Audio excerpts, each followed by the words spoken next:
এই বস্তুটো বিষয়টো বৰ দুৰ্ভাগ্যজনক কথা। আমি নেমছো এই বিষয়বস্তুটো আমি দুখ প্ৰকাশ কৰিছোঁ। আচলতে আমি দেখিবলৈ পাইছোঁ যে এতিয়া বৰ্তমান চৰকাৰখনে জনসাধাৰণক নিৰাপত্তা দিয়াত যেন ব্যৰ্থ হৈছে।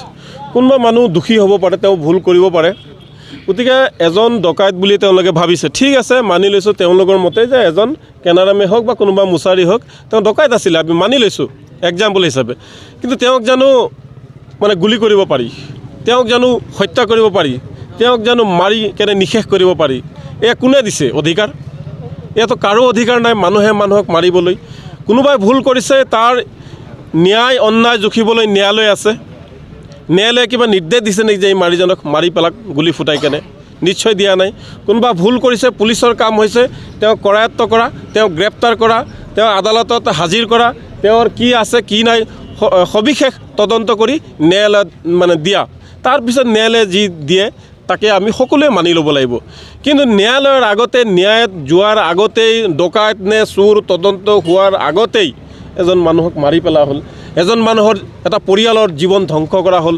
আজি দেখিছোঁ তেওঁৰ পত্নীয়ে মানে কান্দিছে, আজি চিঞৰি চিঞৰি কান্দিছে। চকু পানী কাৰ ওলাইছে?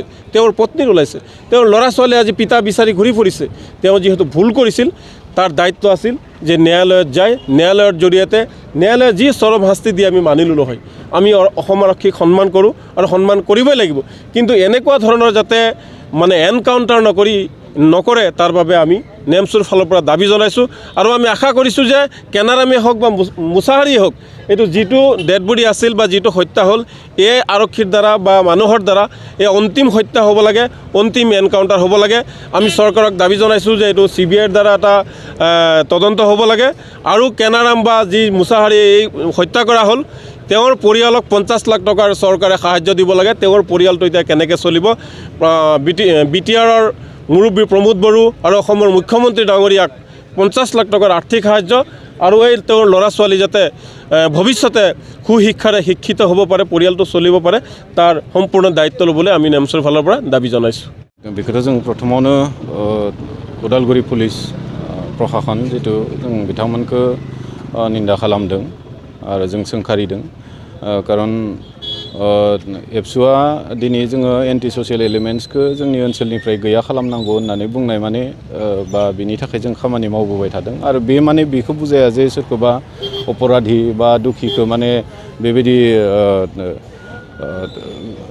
गावनानै बा इनकाउन्टार खालामनानै फोजोबस्रांनांगौ, बेखौ जों मालाबाबो समर्थन खालामा आरो बे मालाबाबो जोङो बेखौ एन्टारटेन खालामबोआखै आरो खालामनाय नङा। खारन जोंनि ओनसोलाव जों नुबोबाय गोबां बेबायदि ब्लाड शेड जाबाय। बहुत बोसोर धरे बहुत बोसोर जोङो बेबायदि ब्लाड शेड नुबोबाय, गुलिजों गावजानाय, नंनायखौबो नङिखौबो गावजानाय बेबायदि जोङो जाथायफोरखौ नुबोबाय। दा गतिके जोंनि बे ओनसोलाव, बड'लेण्ड ओनसोलाव बा समग्र आसामावनो जोंनो बेबायदि ब्लाड शेडखौ नाङा, मालाबाबो बियो जाहाथे जाया। आरो उदालगुरि माने प्रशासना दिनैथ' जों बुंनो हायो जे बिसोरो माने फेलार जादों। कारण बिथांमोननि मथेब्ला बिथांमोना केनाराम बर' होननाय बिथांखौ माने बिथांमोना माने सासे वान्टेड हिसाबै जमदोंमोन, किन्तु बिनि जायगायाव गुबुन सासेया फैदों आरो बेखौ माने बिथांमोना इनकाउन्टार खालामदों।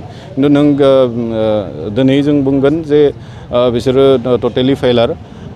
दा बे हिसाबै आरो बिनिफ्राय आरो फारसेथिं मा बिथांमोना केनाराम बर'खौनो होननानै बिथांमोननि न'खरनि मानसिफोरखौ लिंहरनानै बिथांमोननि न'खरनि माने गार्जेननो बा बिमानो बेबायदि सनजायना हरबाय।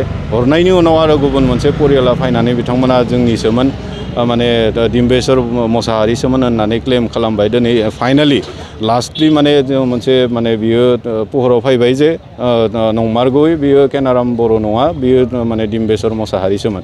दा होमब्ला बेयावहाय माने पुलिसनि मा कनस्पिरेसि, मा बेयावहाय बिनि आन्दोआव दङमोन बेखौ जों दिनै मोनदांस' हायाखै। आरो बेखौ जोंबो एसे नायगोन। आरो प्लास माने जोंहा डिमान्डआ बेनो थागोन जे बेखौ माने एसे तदन्त खालामनो नांगौ। ओरैनो बेबायदि एंगारनाया बे माने थिग जानाय नङा। आरो जोङो दिनै नोंथांमोननि चेनेलनि गेजेरजों पुलिस प्रशासनखौ जोङो माने हुमखि होगोन बा खावलायगोन आरो जे माने कुनु दिना आरोबाव बेबायदि आरो इनकाउन्टार, सोरखौबा गावनाय ब्लाडशेड जाहाथे जोंनि बे ओनसोलाव जाया बेखौ माने लक्ष्य लाखिनानै जाहाथे जिखिनि मावनो गोनां खामानि बेफोरखौ मावलांगोन जोंहा माने खारन मोनसे गावथारनायानो इनकाउन्टार खालामनायानो कुनु मोनसे सलुशन जानो हाया खारन बेयाव जोंहा माने कोर्ट दोङो जेल दोङो नो डाउट जाया दिनै दाख्लै गावजाबाय डिम्बेश्वर मोसाहारि होननाय बिथाङाबो दायनिगिरिबो जानो हागौ किन्तु दायनिगिरि होननानै गावथारनायाथ' फाइनाल सलुशन बे जानो हाया बिथांखौ हमनानै जेलाव हरो बिथाङा माने आयेनिक भाबै जिखिनि साजा मोननांगौ मोनथों किन्तु बेबायदि होननानै इनकाउन्टार खालामनाया बेयो माने थिग जायाखै आरो बेयो बन्द जानांगौ बेनो लास्ट माने इनकाउन्टार जानांगौ जोंनि बे बड'लेण्ड ओनसोलाव आरो बेबायदि इनकाउन्टार जाहाथे जाया जों बेखौ पुलिसखौ माने जों खावलायगोन जा बिथाङा नंखाय दायाव गावथारजाबाय बिथांनि न'खरनि थाखाय माबायदि बिथांनि न'खरनि थाखायथ' दिनै जों मिथिनो मोन्दों दासिमबो बिथांमोना गावसिनि माने फिसायनि गावसिनि माने गथ'नि जिथु गोथै सह बेखौ मोनलाङाखै गथाय गाबोनसो मोनलांगोन दा बेबायदि सासे मानसिखौ माने इनकाउन्टार खालामखांनायनि उनाव साननै सानथाम गाहाम फबनानै दोनबाय बिनि उनाव दिनै बुरखांनानैबो जाहाथे बिथांमोना जुदि मोनलाङाबा बे भेरि माच इनजास्टिस बै फेमिलिनि थाखाय इनजास्टिस खारन सासे मोनसे गोथै सह बियो गोथां थानाय समाव जेखि जाया मानो गोथै सह बेखौ एटलिस्ट एसे सन्मान सहकारे बिदाय होनायनि मोनसे दायित्व थायो न'खरनि मानसिफ्रा गामिनि मानसिफ्रा गतिके बे मोनसे सुबिदाखौ बे न'खरनो थाबैनो होनांगौ जाहाथे माने न'आव मोनलांनानै गावबा गावनि जि धर्मीय जिखिनि रिचुवेल्सफोर बेफोरखौ माने पालन खालामनानै बिथांखौ अन्तिम संस्कार खालामनायनि मोनसे सुबिदाखौ थाबैनो होनांगौ बेखौ खावलायगोन आरो प्लास माने फेमिलि हिसाबै फेमिलिया सरकार फारसेनिफ्राय जिखिनि माने जिहेतु बिथांखौ दिनै जों मिथिनो मोन्दों मा केनाराम बर' होननानैसो माने इनकाउन्टार खालामनाय जादोंमोन किन्तु बिनि थायाव माने डिम्बेश्वर मोसाहारिया बिथांखौ माने गावथारनाय जादों गतिके आल्टिमेटलि बेयाव पुलिसा माने कमप्लिटलि फेलार आरो बिनि रिक्सखौ माने उदालगुरि पुलिस प्रशासना बिसोर लानांगोन आरो बिनि सायाव इनकुवारि सोलिनांगोन आरो फेमिलिया सरकार तरफनिफ्राय जिखिनि माने अनसुंथाइ मोननांगौ गथ' गथाय दङ होननानै जों मिथि मोन्दों 7 गाहाम गथ' दा बिसोरखौ फिसिनाय फेदेरनाय फोलावनायाव माने बिमा हारसिङैथ' बेबायदि खोब सम्भब जानाय नङा गतिके बिथांमोननि परियालनो सरकार तरफनिफ्राय माने अनसुंथाइ होनांगौ